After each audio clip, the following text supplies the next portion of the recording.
Hello friends, welcome to my CG exam. आज मैं आपसे प्रीवियस ईयर का जो कट ऑफ है उस संबंधित में बात करूंगा। जैसे जब मैं लास्ट टाइम लाइव आया था तो किसी एक स्टूडेंट ने कमेंट करके बताया था कि लास्ट ईयर 80 मार्क्स, मतलब लास्ट ईयर तो एग्जाम हुआ नहीं है, सेकेंड लास्ट ईयर तो कोरोना के चक्कर में एग्जाम नहीं हो पाया था। तो मेरिट बेसिस में क्लास 12 के परसेंटेज, क्लास ग्रेजुएशन और पोस्ट ग्रेजुएशन के परसेंटेज के अनुसार मेरिट लिस्ट बना था और उस मेरिट लिस्ट के अकॉर्डिंगली लोगों को एडमिशन मिला है। तो लास्ट ईयर एग्जाम नहीं हुआ है, मैं सेकेंड लास्ट ईयर की बात कर रहा हूँ। और सेकेंड लास्ट ईयर कुछ लोगों ने कमेंट किया था कि second last year 80 marks cut off आया है। तो ये सुन के घबराना मत, 80 मार्क्स कट ऑफ नहीं गया है, ये गलत है, एकदम गलत है। जो लोग ऐसा कमेंट कर रहे हैं ना, गलत है, एकदम अफवाह फैला रहे हैं। 80 मार्क्स कट ऑफ नहीं गया था, मैं बताता हूँ। देखो, सबसे पहले कट ऑफ का मतलब जान लो। मैं उस दिन भी बताया था कट ऑफ का मतलब क्या है, आज एक बार और समझ लो कट ऑफ मार्क्स का मतलब क्या होता है। कट ऑफ मार्क्स वो मिनिमम मार्क्स है, मतलब न्यूनतम मार्क्स है जिसके ऊपर या यहां तक आपको सरकारी कॉलेज मिलेगा। समझ रहे हो? जैसे रैंक वन, जिसका रैंक वन आया, रैंक वन जिस बंदे का या स्टूडेंट का रैंक वन आया, सपोज उसका मार्क्स है 65 और टोटल 500 कॉलेज में सीट है सरकारी के, मतलब टोटल सरकारी कॉलेज में 500 सीट्स है 500। तो रैंक 500 तक, मान लो इसका मार्क्स आ रहा है, मैं सपोज कर रहा हूं ना 45 आया, तो ये 45 मार्क्स होगा कट ऑफ। ये कट ऑफ मार्क्स है, ये जो मार्क्स है ये होगा कट ऑफ। मतलब 45 और 45 के ऊपर जिनका जिनका मार्क्स है उनको सरकारी कॉलेज मिलेगा, ठीक। और इसके नीचे जो 501 रैंक होगा, 502, मतलब ये लोग वेटिंग में जाएंगे। क्या होता है, रैंक वन वाला, मान लो रैंक वन वाला 65 पाया लेकिन उसको सरकारी कॉलेज चाहिए नहीं था। क्यों सरकारी? क्योंकि उसको रोज कॉलेज नहीं जाना था, तो वो प्राइवेट में एडमिशन लेगा। तो एक सीट खाली हो गया, तो ये 501 वाला एलिजिबल हो गया अब सरकारी कॉलेज के सीट के लिए। उसी प्रकार ये बीच का कोई बंदा छोड़ दिया तो ये 502 वाला एलिजिबल हो गया। तो इसको बोलते हैं वेटिंग लिस्ट। इसमें 3 काउंसलिंग होता है, first counselling, second counselling, third counselling, और उसके बाद भी होता है, फोर्थ फिफ्थ तक जाता है। तो वेट करते रहना, एकदम पहले ही सेकंड काउंसलिंग में ही जाके प्राइवेट कॉलेज में एडमिशन मत लेना, थोड़ा वेट कर लेना, ठीक है। मैंने ऐसा देखा है सेकंड लास्ट ईयर या थर्ड लास्ट ईयर में देखा हूं, किसी बंदे का रैंक एकदम कम था, एकदम कम रैंक है, मतलब उसके मार्क्स एकदम मिनिमम था, मार्क्स एकदम कम है, एकदम कम। वो इंतजार किया, 5वें काउंसलिंग तक इंतजार किया और फिफ्थ काउंसलिंग में जाके उसको सरकारी कॉलेज मिल गया। फर्स्ट काउंसलिंग में उसका नाम नहीं आया, सेकंड काउंसलिंग में उसका नाम नहीं आया, थर्ड में भी नाम नहीं आया। ये 3 ऑफिशियल होते हैं, याद रखना, ये 3 ऑफिशियल। उसके बाद ना कॉलेज की सीट बच जाती है, तो चौथा काउंसलिंग भी होता है, पांचवा काउंसलिंग भी होता है, उसके बाद छठवां काउंसलिंग ना डायरेक्ट एडमिशन होता है, जो पहुंच गया उसको एडमिशन दे देंगे, ऐसा होता है, ठीक है। लेकिन सामान्यतः ये 3 काउंसलिंग ही होते हैं, जनरली 3 काउंसलिंग का ही प्रावधान है। लेकिन अब कॉलेज में सीट बच गया और बच्चे भी एडमिशन लेना चाह रहे हैं, इसलिए फोर्थ काउंसलिंग कर दिया जाता है, फिर फिफ्थ भी कर दिया जाता है ना। सो मैं एक स्टूडेंट की कहानी बता रहा हूँ, 2-3 साल पहले की बात है। उसका मार्क्स बहुत कम था, मार्क्स मुझे याद नहीं आ रहा है, 30-35 या ऐसे ही कुछ मार्क्स था उसका, या उससे भी कम था। तो वो क्या हुआ, फर्स्ट काउंसलिंग में उसका नाम नहीं आया। तो एक्चुअली इसको बीएड करना ही नहीं था, वो ऐसे टाइम पास के लिए फॉर्म भर दिया था। उसको चाहिए था सरकारी कॉलेज, क्योंकि सरकारी कॉलेज में फीस कम होता है, प्राइवेट कॉलेज में उसको करना ही नहीं था। तो फर्स्ट काउंसलिंग में नाम नहीं आया तो सेकंड काउंसलिंग में डाला, सेकंड में भी नाम नहीं आया तो थर्ड में डाला। प्राइवेट कॉलेज उसको मिल रहा था ना, मतलब फर्स्ट टाइम से ही उसको प्राइवेट कॉलेज मिल रहा था, लेकिन वो ले नहीं रहा था क्योंकि उसको प्राइवेट करना नहीं था। तो ऐसा करते करते वो फिफ्थ में देखा कि फिफ्थ में उसका नाम आ गया, तो उसको रायपुर या बिलासपुर के किसी कॉलेज में एडमिशन मिल गया, गवर्नमेंट कॉलेज में। 2-3 साल पहले की बात है, ठीक। मार्क्स काफी कम था लेकिन सीट खाली होने की वजह से उसको एडमिशन मिल गया। तो एकदम से हड़बड़ी में एडमिशन मत लेना, लास्ट काउंसलिंग तक वेट कर लेना, उसके बाद जाके एडमिशन ले लेना, ठीक है। और जरूरी नहीं है कि इस साल भी चौथा और पांचवा काउंसलिंग का प्रावधान हो, तो उस पर थोड़ा अपना दिमाग यूज कर लेना, है ना। एकदम इंतजार मत करते रहना, पता लास्ट तक आप लोग बैठे हो, एडमिशन ही नहीं लिए, अब एडमिशन क्लोज हो गया तो मेरे को कमेंट कर रहे हो यहाँ पर आके कि सर आप तो बोले थे ऐसा होगा वैसा होगा, हमारा एडमिशन ही नहीं हुआ। तो इसका भी ध्यान रखना, है ना। ऐसा अचानक से कुछ मत करना, दिमाग यूज कर लेना, एकदम दिमाग यूज करके करना, ठीक। जो मैं बोल रहा हूँ एकदम लास्ट ईयर की बात कर रहा हूँ, सेकेंड लास्ट ईयर की बात कर रहा हूँ, थर्ड लास्ट ईयर की बात कर रहा हूँ, इस साल की स्थिति थोड़ा अलग है। सब लोग ग्रेजुएट हो गए हैं, सबके सब ग्रेजुएशन की डिग्री ले लिए हैं, अब सब लोग बीएड करना चाह रहे हैं। ठीक, और एक इंपॉर्टेंट बात और आपसे मैं कर लूं, वो ये है कि इससे पहले, कोविड एरा के पहले की बात कर रहा हूं, उस समय क्या होता था, बच्चे ग्रेजुएशन में फेल हो जाते थे, ग्रेजुएशन में कुछ फेल हो जाते थे, इसलिए बीएड के कॉलेज में एकदम मारा मारी नहीं रहता था, क्योंकि कुछ लोग फेल होते थे। जैसे 100 बच्चे ग्रेजुएशन में एडमिशन लिए, उसमें 80 लोग ही पास हो रहे हैं। अब इस 80 में से 70 लोग बीएड में एडमिशन लेते हैं, तो इतना ही सीट जनरली है अपने पास। अब क्या हो गए, 100 के 100 पास हो गए इस साल। पास क्या, जनरल प्रमोशन ही तो मिला है, तो 100 के 100 लोग जनरल प्रमोशन से पास हो गए। अब इसमें 10 कम कर दो, 90 लोग बीएड करना चाह रहे हैं, तो सीट कितना है, 70 ही है, तो 20 लोग छूट जाएंगे। समझ रहे हो? तो ये एग्जाम्पल के तौर पे लिया हूं 100, जनरली परसेंटेज काफी ज्यादा है।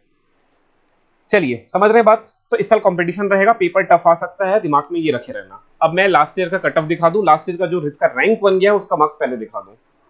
आ जाओ, देखो आपको स्क्रीन में दिखाई दे रहा है, ये 2019 का है, 2020 में एग्जाम नहीं हुआ था। ये देखिए, ये रैंक 1 लाया है उत्कर्ष देवांगन, इसका मार्क्स था 67.667। अब आप लोग को दिख नहीं रहा होगा, मैं थोड़ा जूम करके दिखा देता हूँ मार्क्स इसका। ये देखो, इसका मार्क्स इतना ही है। जो बोल रहा था 80 मार्क्स कट ऑफ गया है, वो भी देख ले वीडियो को, कि 80 मार्क्स कट ऑफ के, 80 मार्क्स टॉपर का नहीं आया है। इसका रैंक 1 है, ये रैंक 1 है, और ये ऑफिशियली मैं डाउनलोड किया हूँ ना, ऑफिशियली वेबसाइट से। ये देखिए सीजी व्यापम यहाँ पर लिखा होगा, आपको यहाँ कर दिख रहा होगा, तो यहाँ सीजी व्यापम की वेबसाइट से डाउनलोड किया हूँ। ये रैंक 1 जिसका गया है, उसका मार्क्स केवल 67.67 है। समझ रहे हो? ये मार्क्स रैंक 1 वाले बंदे का है, मतलब जिस बंदे का सबसे अधिकतम मार्क्स गया है उसका है ये। और आप लोग को ये कमेंट किया था कि 80 मार्क्स जा रहा है कट ऑफ, तो ध्यान से देख लो, ये 2019 का है, और 2019 का पेपर मैं अपलोड कर दिया हूँ, पहले ही कर चुका हूँ टेलीग्राम में।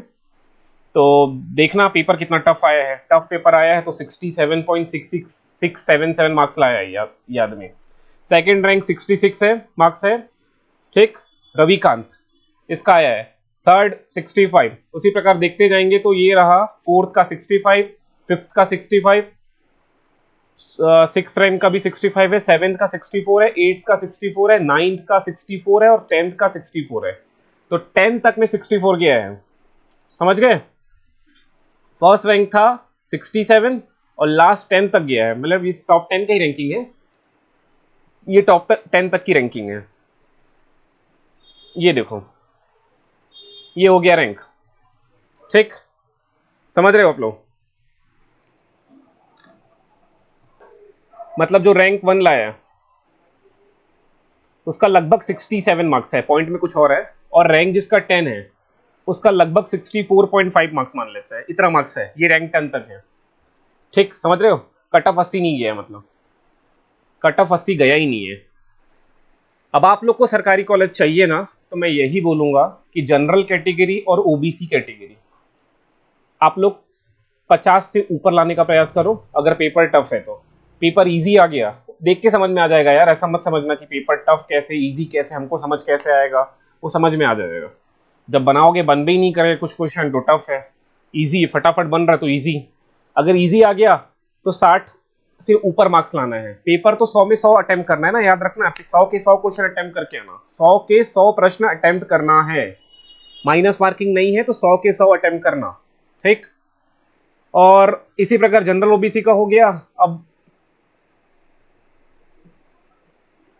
एसटी और एससी कैटेगरी का भी देख लो। अगर पेपर टफ है तो आप लोग कोशिश करना 45 प्लस लाने की, और पेपर इजी आ रहा है तो कोशिश करना 50 प्लस लाने की। ठीक है, ये इजी के लिए, और ये टफ हो गया तब टफ के लिए, इतने में प्रयास करो। इस साल ये माइंड सेट करके जाना कि पेपर टफ आएगा, ये माइंड सेट बना के जाना इस बार। रीजन बता दिया ना कि सब लोग ग्रेजुएट हो गए इस साल, सबके पास ग्रेजुएशन की डिग्री है, और सब चाहते हैं बीएड करना, सबके सब चाहते हैं बीएड करना। सीटें कम है, इवन गवर्नमेंट प्राइवेट मिला के सीट कम है, तो पेपर हो सकता है टफ आए, ये माइंडसेट बना के जाना। अब एकदम एग्जामिनेशन हॉल में जाके घबराना नहीं है कि एकदम टफ आ गया अब मैं क्या करूं, कोशिश करना मैनेज करने की। मैंने बोला ना टफ आ गया तो 50+ लाते हो तो सरकारी कॉलेज मिल जाएगा, 50+। ठीक, एकदम प्रेशराइज्ड होके एग्जाम मत देना। 2 घंटे का पेपर है, तुझे 2 घंटे का यूज करके एग्जाम देना। 2 घंटा, 2 घंटे में जो आपका मैक्सिमम टाइम खाएगा वो है रीजनिंग। ये एक ऐसा टॉपिक है जो आपका मैक्सिमम टाइम लेगा। उसके बाद आ जाना टीचिंग एप्टीट्यूड में। टीचिंग एप्टीट्यूड में मैं बताया हूं ना, आदर्शवादी तरीके से आपको मार्क्स लेना है, ऑप्शन लगाना है आदर्शवादी। अब कैसे आदर्शवादी रवैया अपनाएंगे मैं दिखाता हूं आपको एक क्वेश्चन से। अब देखो ये प्रश्न को देखो आप लोग, थोड़ा बड़ा कर देता हूं मैं। देखो ये प्रश्न को देखो, एक अध्यापक का श्रेष्ठतम गुण क्या है, उसकी क्वालिटी क्या है। तो इसमें ऑप्शन है अध्यापन के प्रति समर्पण, अध्यापक के प्रति उच्च चरित्र, अध्यापक के प्रति उच्च विचार, अध्यापक की धर्मनिरपेक्षता। धर्मनिरपेक्षता को हटा देना। ऑप्शन ए जो दिख रहा है अध्यापन के प्रति, मतलब टीचर का क्या होना चाहिए, पूर्ण समर्पण होना चाहिए अध्यापन के प्रति। ये आपको लग रहा है थोड़ा आंसर एकदम आदर्शवादी, तो यही आपको लगाना। इसी प्रकार और भी प्रश्न देखो, जैसे एक 52, ये कल का ही पेपर जो आपको मिला है मेगा टेस्ट, उसी का ही पेपर है ये। देखो ध्यान से, विद्यालय में कार्यानुभव के अंतर्गत एक नर्सरी तैयार करना है, किंतु छात्र काम करने से कतरा रहे हैं, तो आप उन्हें क्या कह के समझाएंगे। ऑप्शन ए दिख रहा है कि अपने कठोर अनुशासन के बल पर काम करने का विवश करेंगे। मैक्सिमम टीचर यही करेगा, अपने कठोर, चिल्लाएगा, स्केल से मारूंगा बोलेगा, अगर तुम ये नहीं करोगे तो बहुत चमकाएगा, तब जाके स्टूडेंट करेगा मजबूरी में। मैक्सिमम टीचर यही करते हैं, तो इसमें तो आपको लेना ही नहीं है ये ऑप्शन। जो करते हैं उसको छोड़ देना, ऐसे ऑप्शन लगाना है जो एकदम आदर्शवादी गुण को इंडिकेट करे। अब इसमें देखो स्वतंत्र छोड़ देंगे, ये भी ज्यादा अच्छा नहीं लग रहा है, लेकिन आंसर मुझे सही भी लग रहा है बी। लेकिन सी देखो, स्वयं भाग लेगा, टीचर खुद भाग लेगा और उनको मोटिवेट करेगा कि करो ये काम। समझ रहे हो, ये ऑप्शन सी एकदम आदर्शवादी लग रहा है। ठीक, भाषण देना कभी आदर्शवादी में नहीं माना जाता ना भाषण देना। यहां पर ऑप्शन जो डी दिख रहा है, ऑप्शन सी देखो सबसे स्ट्रांग दिख रहा है, स्वयं कार्य में भाग लेगा, स्वयं। इसी प्रकार एक और प्रश्न है, अध्यापक संगठन का दायित्व होना चाहिए। अध्यापक संगठन क्या होता है, अभी आप लोग न्यूज में जरूर देखे होंगे कि टीचर लोग संविलियन करो करके आंदोलन कर रहे थे लगातार। 1 साल 2 साल से लगातार उनका आंदोलन चल रहा था, है ना। न्यूज में देखे होंगे ना, टीचर हड़ताल में बैठ गए हैं क्योंकि उनके जो संगठन है वो टीचर को क्या बोला कि हड़ताल करो तो आपका रेगुलर हो जाएगा, परमानेंट होगा। तो अध्यापक संगठन का दायित्व क्या होना चाहिए, हड़ताल करना। ऑप्शन सी दिख रहा है, हड़ताल करना, हड़ताल रैली करो और सरकार के पे दबाव डालो। ये ऑप्शन दिख रहा है ना। देखो, सरकार पर दबाव डालना, ऑप्शन डी भी दिख रहा है आपको। 90% तो यही काम करते हैं ना, कि सरकार पर दबाव डालते हैं कि हमारी सैलरी बढ़ाओ, कि हड़ताल करो, हमको परमानेंट करो। लेकिन ये नहीं होना चाहिए, ये तो जो जो जो एक्चुअल में वो काम कर रहे हैं वो सही चीज नहीं है, आदर्शवादी उसमें नहीं झलक रहा है। तो ऑप्शन बी पढ़ो जरा। ऑप्शन बी में लिखा है कि शिक्षकों की समस्या पर विचार करना तथा उन्हें दूर करने का प्रयास करना। ये आपको करना है, ऑप्शन इस तरह से सेलेक्ट करना है। समझ रहे हो, टीचर के गुण में या टीचर की क्वालिटी में आपको एकदम पॉजिटिविटी डालना है। इसी प्रकार और देखो एक दो प्रश्न। अब उसी प्रकार एक प्रश्न आपको दिख रहा है, मनोविज्ञान शिक्षा का आधारभूत विज्ञान है, यह किसने कहा है। ये कथन जो आपको दिख रहा है, ये कथन किसने कहा है। अब इसमें दिमाग नहीं लगाना है, इसमें आपको याद रखे रहना है कि ये जो स्किनर है, डेविस है, वुडवर्थ है, बी.एन. झा है, इन सबके बारे में आप पढ़ोगे बीएड में। ये सब दार्शनिक विचारधारा के जो लोग हैं ना, इनके कथन, इनके जो रिसर्च किए हैं एजुकेशन फील्ड में, ये सब आप बीएड में पढ़ोगे। ठीक, तो ये सब आपको अभी तो बनेगा नहीं, लेकिन छोड़ के कोई प्रश्न नहीं आना है, सारे प्रश्न लगाना है। अब आधुनिक मनोविज्ञान के जनक माने जाते हैं तो विलियम जेम्स, ये तो फैक्चुअल डाटा हो गया, है ना। इसी प्रकार आजकल के आवासीय स्कूल, आवासीय स्कूल का मतलब क्या समझते हो आप लोग। आवासीय स्कूल का मतलब ऐसे स्कूल जिसमें बच्चे रहते भी हैं, उनको आवासीय स्कूल बोलते हैं। जिस प्रकार का बोर्डिंग स्कूल होता है ना, जिसमें बच्चे जाके रहते हैं, जैसे मैं एक एग्जांपल बताता हूँ, जवाहर नवोदय विद्यालय। नवोदय विद्यालय का नाम आप लोग सुने होंगे। नवोदय विद्यालय में बच्चे जो पढ़ने जाते हैं ना, वो स्कूल के कैंपस में रहते भी हैं। तो जो आजकल के आवासीय स्कूल हैं, भारतीय पद्धति के किस स्कूल से मैच खाते हैं, तो गुरुकुल। भारत में गुरुकुल का जमाना था ना बचपन, बहुत प्राचीन भारत में। उसी प्रकार ये नर्सरी स्कूल की शुरुआत किसने की, तो फ्रोबेल ने। तो ये तो डाटा हो गया, इसको याद भी रखना है आपको ऐसे को, ठीक है। तो ये सब चीज आपको पढ़ना है। अब यहाँ एक चीज तो क्लियर हो गया ना कि कट ऑफ का मामला जो आप लोग बोल रहे थे कब से, कट ऑफ बहुत ज्यादा जाएगा, समझ गए। कट ऑफ कोई ज्यादा नहीं किया है, 67 जिस बंदे का आया है वो रैंक 1 लेके आया है, ठीक। तो अब टाइम है भाई अपने आप को प्रूव करने का। और जो आप लोग को मेगा टेस्ट मिला है उसका मार्क्स अब आप लोग मुझे बता देना कितना मार्क्स आया है। तो उसका आंसर की भी मैं अपलोड कर दिया हूँ। 100 मार्क्स का पेपर है, कोई नेगेटिव मार्किंग नहीं है। तो इसमें कुछ प्रश्न बहुत टफ है और कुछ प्रश्न बहुत ईजी है। मैं दोनों मिक्सचर करके डाला हूँ, मतलब मॉडरेट पेपर है, ना ही वो ज़्यादा ईजी है ना ही वो ज़्यादा टफ है, एकदम मॉडरेट पेपर है। तो इसका भी कट ऑफ मैं निर्धारित कर देता हूँ फॉर ऑल कैटेगरी। अब इसमें ST SC और OBC और जनरल कैटेगरी ये मैं रैंक नहीं दे रहा हूँ, एकदम फॉर ऑल कैटेगरी के लिए मैं बोल रहा हूँ। जिनका भी मार्क्स 50 या 50 से ऊपर है उनका प्रिपरेशन अच्छा चल रहा है। जिनका मार्क्स 60 से ऊपर है उनका प्रिपरेशन बहुत अच्छा चल रहा है, बहुत ज़्यादा अच्छा चल रहा है। और जिनका मार्क्स 40 से ऊपर गया है वो थोड़ा फोकस कर लो, जिस जहां आपकी गलती हुई है। अगर रीजनिंग में ज़्यादा गलती हुई है तो रीजनिंग सुधारो, 2 दिन का समय है। टीचिंग एप्टीट्यूड में गलती हो रहा है तो टीचिंग एप्टीट्यूड थोड़ा पढ़ लो, अब सुधारो अपना मार्क्स, ठीक। जिनका ही मार्क्स और कम आ रहा है अब उनको घबराना नहीं है, हो सकता है ये पेपर नहीं बने लेकिन एग्जामिनेशन हॉल में जाके आपसे सही हो जाए, तो घबराओ मत, अपना मॉरल जो कॉन्फिडेंस है उसको डाउन मत करो, ठीक है। अपना कॉन्फिडेंस डाउन मत करो। अब जिनका मार्क्स एकदम कम आ गया हो, 30 मार्क्स आ गया हो, 20 मार्क्स आ गया हो, अपना कॉन्फिडेंस डाउन मत करना। हो सकता है आपको गवर्नमेंट कॉलेज मिल जाए और जिसका 60 प्लस आ गया हो उसको गवर्नमेंट कॉलेज ना मिले।